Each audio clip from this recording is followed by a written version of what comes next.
नमस्कार दोस्तों, स्वागत है आपका ISPCS एकेडमी में। और जैसा कि आप जानते हैं कि हम लोग प्रीवियस ईयर क्वेश्चन पेपर का प्रैक्टिस सेट कर रहे हैं, तो उसी की श्रृंखला में कल तक हम लोगों ने 50 क्वेश्चन कर लिए थे इन्वायरमेंट में, जिसमें कि हम लोगों ने विश्व के बायोम पढ़े थे। और आज 51 नंबर से शुरू करेंगे, तो चलिए स्टार्ट करते हैं। और इससे पहले कि हम स्टार्ट करें, यदि आप चैनल पर नए हैं तो चैनल को जरूर सब्सक्राइब कीजिए। यहाँ 51 नंबर क्वेश्चन कह रहा है कि कौन सा धरातलीय जीवों वनस्पतिक विकास एवं जीव समुदाय के दृष्टिकोण से सर्वाधिक उन्नत है। तो जो इसका सही आंसर होगा वह है ऑप्शन सी, उष्ण सदाबहार कटिबंधीय, ऑप्शन सी। चलिए नेक्स्ट क्वेश्चन देखेंगे। किस जीवों की भूमि अम्लीय तथा अम्ल खनिज पदार्थ वाली होती है? तो 52 का हो जाएगा सी, शंकुधारी वन की, ऑप्शन सी। चलिए नेक्स्ट देखेंगे। दो भिन्न समुदायों के बीच का संक्रमित क्षेत्र कहलाता है। तो 53 का हो जाएगा यहाँ पर आपका डी, इकोटोन। मान लीजिए कि एक ये बायोम है और एक ये बायोम है, और ये दोनों का यहाँ पर जो मिलन होता है वही इकोटोन कहा जाता है। और मित्रों, निरंतर अभ्यास करते रहे, क्योंकि निरंतर अभ्यास ही सफलता की कुंजी है। 54 नंबर कह रहा है कि यदि उष्ण कटिबंधीय वर्षा वन काट दिया जाए तो वह उष्ण कटिबंधीय पर्णपाती वन की तुलना में शीघ्र पुनर्योजित नहीं हो पाता। ऐसा इसलिए होता है क्योंकि, तो 54 का ऑप्शन ए हो जाएगा, वर्षा वन की मृदा में पोषकों का अभाव होता है, क्योंकि वहाँ पर लीचिंग होती है और लीचिंग के द्वारा वो सब जो जितनी भी पोषक तत्व हैं वो बह जाते हैं और नीचे की जो मिट्टी है, अनउपजाऊ मिट्टी, वो बाहर आ जाती है। इसी वजह से यह परिघटना घटित होती है। चलिए 55 में देखेंगे कि भारत में अति सघन वनों का सर्वाधिक क्षेत्र जिस राज्य में पाया जाता है वह है। तो आपका 55 का हो जाएगा अरुणाचल प्रदेश, ऑप्शन ए। चलिए 56 नंबर देखेंगे। यहाँ पर कथन और कारण दिया हुआ है, तो हम लोग कथन पढ़ेंगे। मरुस्थल शाश्वत ऊर्जा उत्पादन के प्रभावी स्रोत हो सकते हैं। कारण, जितनी ऊर्जा मानव जाति एक वर्ष में उपयोग करती है उससे अधिक ऊर्जा मरुस्थल 6 घंटों में सूर्य से प्राप्त कर लेते हैं। तो जो 56 का ऑप्शन जो सही है वह है ए तथा आर दोनों सही हैं और आर ए की सही व्याख्या है। चलिए नेक्स्ट क्वेश्चन देखेंगे। पेड़ पौधों एवं जंतुओं की सर्वाधिक विविधता विशेषता है। तो 57 का हो जाएगा बी, उष्ण कटिबंधीय आर्द्र वन की, ऑप्शन बी। नेक्स्ट देखेंगे। 58 लिखा है कि भारत के निम्नलिखित में से कौन सा नगर वृक्षारोपण में विशिष्टता रखता है? तो 58 का जो सही आंसर है वह है ऑप्शन डी, वालपराई या वालपराई, ऑप्शन डी। 59 नंबर कह रहा है कि national bureau of plant genetic resource स्थित है। तो 59 का हो जाएगा नई दिल्ली में। उसके बाद है 60, किस देश के उसके भौगोलिक क्षेत्र का उच्चतम प्रतिशत वनाच्छादित है?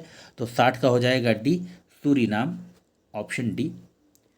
चलिए 61 नंबर देखेंगे। प्रत्येक वर्ष कतिपय विशिष्ट समुदाय जनजाति पारिस्थितिकी रूप से महत्वपूर्ण मास भर चलने वाले अभियान त्योहार के दौरान फलदार वृक्षों की पौध का रोपण करते हैं। निम्नलिखित में से ऐसे समुदाय जनजाति हैं। तो देखिए ये UPSC में आया हुआ क्वेश्चन है, और 61 का जो सही आंसर है वह है गोंड तथा और कुर्क जनजाति, ऑप्शन बी हो जाएगा यहाँ पर। यदि आप हिमालय से होकर यात्रा करते हैं तो आपको वहां निम्नलिखित में से किन पादपों को प्राकृतिक रूप से उगते हुए देखने की संभावना है? तो ऑप्शन में है बाज, बुरुंश और चंदन।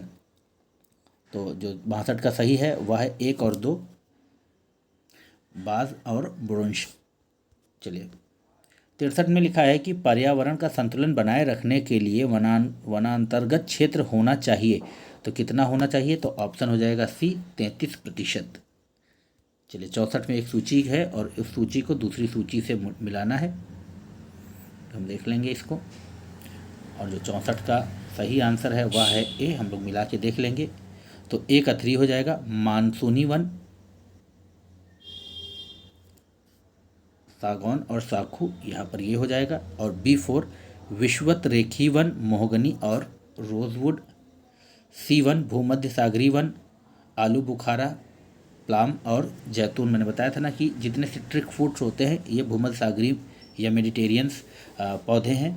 और कोणधारी वन तो आप जानते हैं, चीड़ तथा फर। अगर आप हिमालय की तरफ गए हैं कभी, शिमला मसूरी, तो वहाँ इस तरह के चीड़ और फर के वृक्ष मिल जाएंगे आपको देखने को। चलिए 65 नंबर में लिखा है कि पृथ्वी पर अधिकांश ऑक्सीजन उत्पादित होती है, तो वह होती है शैवालों से, ऑप्शन बी।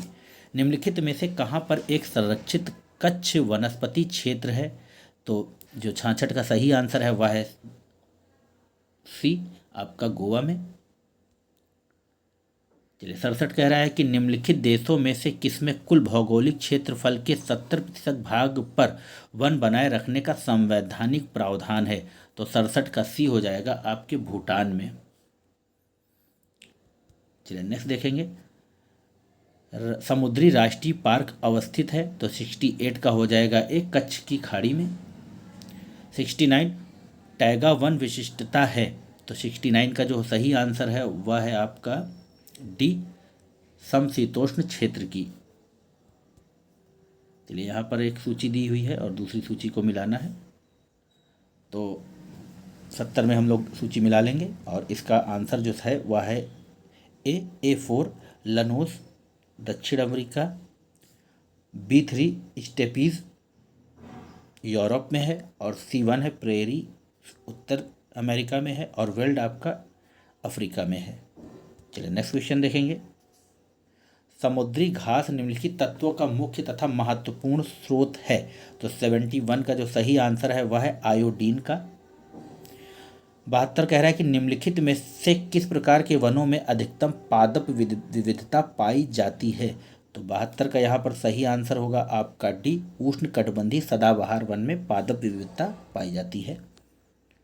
चलिए एक सूची यहाँ पर फिर से दी हुई है और इस सूची को दूसरी सूची से मिलाना है और इसका जो सही आंसर है वह है ऑप्शन बी। तो यहाँ पर A4 हो जाएगा उष्णकटिबंधीय वन, साइलेंट वैली और शंकुवृक्ष वन आपका हिमालय में, और कच्छ वन आप जानते हैं सुंदरवन में पाए जाते हैं, और पतझड़ वन राजस्थान में। चलिए नेक्स्ट देखेंगे। भारत वन स्थिति रिपोर्ट 2021 के अनुसार भारत में वन आच्छादित क्षेत्र में वृद्धि का प्रतिशत है? तो जो सही आंसर है 74 का वह है आपका सी, 0.22%। और यह क्वेश्चन इस वर्ष भी किसी भी परीक्षा में पूछा जा सकता है, क्योंकि अभी ISFR की जो दूसरी रिपोर्ट है जो हर 2 वर्ष में प्रकाशित होती वो नहीं आई है, तो इसी से आधारित कोई क्वेश्चन पूछा जा सकता है। 75 नंबर में कह रहा है कि निम्नलिखित राज्यों पर विचार कीजिए। छत्तीसगढ़, मध्य प्रदेश, महाराष्ट्र, उड़ीसा। उपयुक्त राज्यों के संदर्भ में राज्य के कुल क्षेत्रफल की तुलना में वन आच्छादन की प्रतिशतता के आधार पर निम्नलिखित में से कौन सा सही अवरोही क्रम है? तो मुझे मालूम है कि सबसे ज़्यादा जो वन है वह मध्य प्रदेश में है, तो 2, तो यहाँ पर आरोही क्रम पूछ रहा है, तो यहाँ पर इसका जो सही हो जाएगा वह 3 हो जाएगा। महाराष्ट्र, मध्य प्रदेश और आपका उड़ीसा और उसके बाद छत्तीसगढ़, तो ऑप्शन सी। चलिए नेक्स्ट देखेंगे। India state of forest report 2021 के अनुसार देश के कुल भौगोलिक क्षेत्रफल का कितना प्रतिशत वनाच्छादित है? तो 76 का जो है ऑप्शन बी होगा 21.71%, ऑप्शन बी। चलिए 77 में लिखा है कि 2021 में निम्नलिखित राज्यों में से किसके भौगोलिक क्षेत्रफल का सबसे अधिक प्रतिशत वनों के अंतर्गत आता है? तो जो 77 का ऑप्शन डी हो जाएगा वह है मिजोरम। 78 में लिखा है भारत सरकार के वन संरक्षण अधिनियम किस वर्ष में अधिनियमित किया गया? तो 78 का सही आंसर है 1980 में वन संरक्षण अधिनियम अधिनियमित किया गया है। ये वन संरक्षण अधिनियम के बारे में कह रहा है, पर्यावरण संरक्षण के बारे में नहीं कह रहा है, तो आप ज़रूर ध्यान रखिएगा, क्योंकि एग्जामिनेशन हॉल में आपको लगता है कि ये आता है, मगर हमारी छोटी सी भूल हमें क्वेश्चन आंसर सही से नहीं पढ़ने की वजह से दिक्कत हो जाती है। तो ये वन संरक्षण की बात कर रहा है, पर्यावरण संरक्षण की बात नहीं कर रहा है। चलिए 79 में लिखा है कि गैर वन क्षेत्र में विकसित किए गए निम्नलिखित में से कौन से पादप को भारतीय वन संशोधन अधिनियम 2017 में वृक्षों की परिभाषा से विलोपित कर दिया गया है? तो इसका जो ऑप्शन हो जाएगा वह है सी, बांस को। अब बांस एक प्रकार की घास की श्रेणी में आता है। चलिए नेक्स्ट देखेंगे। 80 में लिखा है कि दिसंबर 2021 में जारी भारत में वनों की स्थिति रिपोर्ट के अनुसार भारत का कितना प्रतिशत भाग वन क्षेत्र के अंतर्गत आच्छादित है या आता है? तो 80 का हो जाएगा डी। अभी आपने इस क्वेश्चन को पढ़ा और ये BPSC में पूछा गया है, तो 21.71%। चलिए नेक्स्ट देखेंगे। 81 नंबर कह रहा है कि निम्नलिखित कथनों पर विचार कीजिए। संकटपूर्ण वन्य जीव पर्यावास या क्रिटिकल वाइल्ड लाइफ हैबिटाट की परिभाषा वन अधिकार अधिनियम 2006 में संभावित है। भारत में पहली बार बैगा जनजाति को पर्यावरण या पर्यावास या हैबिटाट अधिकार दिए गए। दूसरा कह रहा है कि केंद्रीय पर्यावरण वन और जलवायु परिवर्तन मंत्रालय भारत के किसी भाग में विशेष रूप से कमजोर जनजाति समूह के लिए पर्यावास अधिकार पर आधिकारिक रूप से निर्णय होता है और उसकी घोषणा करता है। तो जो 81 का हो जाएगा वह है ऑप्शन ए सही, 1 और 2 दोनों सही हैं, 3 गलत है। चलिए नेक्स्ट देखेंगे। 82 में कह रहे हैं निम्नलिखित कथनों पर विचार कीजिए। पहला कथन है कि भारतीय वन अधिनियम 1927 में हाल में हुए संशोधन के अनुसार वन निवासियों को वन क्षेत्र में उगने वाले बांस को काट गिराने का अधिकार है। ठीक है। दूसरा कह रहा है कि अनुसूचित जनजाति एवं अन्य पारंपरिक वनवासी या वन अधिकारों की मान्यता अधिनियम 2006 के अनुसार बांस एक गौण वनोपज है। 3 कह रहा है कि अनुसूचित जनजाति एवं अन्य पारंपरिक वनवासी वन अधिकारों की मान्यता अधिनियम 2006 वन निवासियों की गौण वनोपज के स्वामित्व की अनुमति देता है। तो 82 का ऑप्शन बी सही होगा, पहला गलत है, 2 और 3 सही है। चलिए नेक्स्ट देखेंगे। 83 में कह रहे हैं निम्नलिखित कथनों पर विचार कीजिए। पर्यावरण संरक्षण 1986, देखिए वन संरक्षण 1980 और पर्यावरण संरक्षण 1986, ये जरूर ध्यान रखिएगा आप लोग। तो पर्यावरण संरक्षण अधिनियम 1986 भारत को सशक्त करता है कि एक कथन है कि वह पर्यावरणीय संरक्षण की प्रक्रिया में लोक सहभागिता की आवश्यकता का और इसे हासिल करने की प्रक्रिया और रीति का विवरण दे। 2 है वह विभिन्न स्रोतों से पर्यावरणीय प्रदूषकों के उत्सर्जन या विसर्जन के मानक निर्धारित करे। तो 83 का जो होगा ऑप्शन बी होगा, केवल 2। चलिए नेक्स्ट देखेंगे। 84 में यहाँ पर भी कथन और कारण दिए हुए हैं। आई थिंक निम्नलिखित घटनाओं को उनके प्रारंभ के काल क्रमानुसार व्यवस्थित करें और नीचे दिए गए कूट से सही उत्तर का चयन कीजिए। तो 84 का जो यहाँ पर हम लोग देख लेंगे। तो वन संरक्षण अधिनियम आपने देखा, वन्य जीव संरक्षण अधिनियम, तो यहाँ पर आप पहले ये होगा, उसके बाद होगा प्रोजेक्ट टाइगर, उसके बाद होगा प्रोजेक्ट हाथी, फिर जैव विविधता अधिनियम, ये सबसे बाद में हुआ। चलिए नेक्स्ट क्वेश्चन देखेंगे। राष्ट्रीय कृषि वानिकी अनुसंधान केंद्र स्थित है। तो 85 का जो सही आंसर है वो है ऑप्शन बी, झांसी में। 86 देखें निम्नलिखित कथनों पर विचार कीजिए। समुद्री कच्छपों की कुछ जातियां शाकभक्षी होती हैं। 2 मछली की कुछ जातियां शाकभक्षी होती हैं। 3 समुद्री स्तनपायियों की कुछ जातियां शाकभक्षी होती हैं। 4 सांपों की कुछ जातियां सजीव प्रजक होती हैं। तो 86 का ऑप्शन हो जाएगा डी, 1 2 3 4 सभी सही हैं। यहाँ पर सही पूछा है तो ये सभी सही हैं। चलिए नेक्स्ट क्वेश्चन देखेंगे। निम्नलिखित युग्मों पर विचार कीजिए। वन्य प्राणी और प्रकृति रूप से कहाँ पाए जाते हैं? यह 2019 का क्वेश्चन है। 87 का जो यहाँ पर हो जाएगा,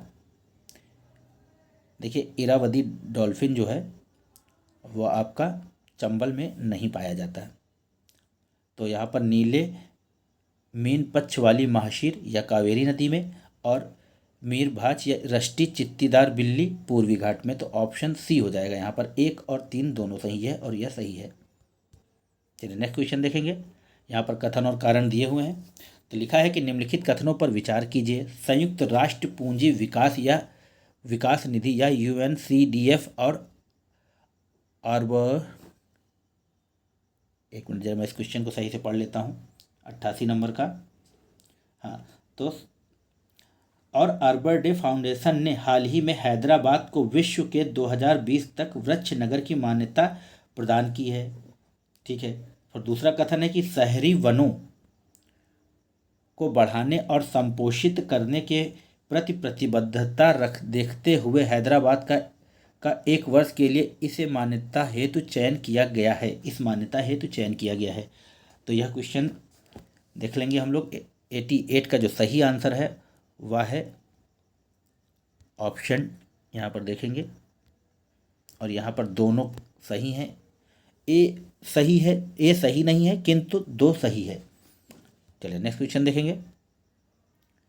यहाँ पे लिखा है 89 में कि वनों पर न्यूयॉर्क घोषणा या न्यूयॉर्क डिक्लेरेशन ऑफ फॉरेस्ट के संदर्भ में निम्नलिखित कथनों में से कौन से कथन सही हैं। ये थोड़ा सा PDF गड़बड़ हो गई है, तो मैं आपको सामने क्वेश्चन पढ़े देता हूँ।